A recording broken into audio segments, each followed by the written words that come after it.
I remember that last evening all the cousins and all the aunts came to say goodbye, and there was one aunt who had twins who was extremely angry with my parents for getting me onto this transport and for not having managed to get her twins onto the transport. There was grief and panic and fury in that room. And there was the moment that my father took me between his knees and he said, now when you get to England, you have to talk to all the English people you meet and you have to ask them to get your mother and me out and your grandparents.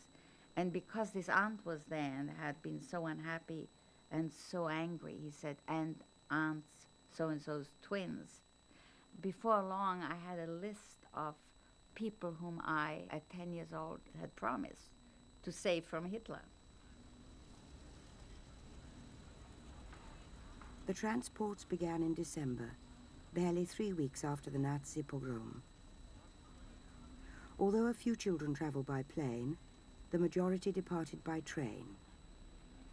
Some trains left during the day, many others in the dead of night.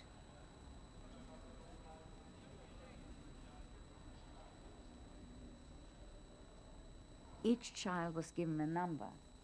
My number, and I still have it, was 152. And this was the number that every child put around its neck. And a similar number was attached to our suitcases. And there we stood in our groups of 50, I think it was. And there was my mother and my father. And my mother kept up a conversation with me as if this was an ordinary and interesting and thing that was happening.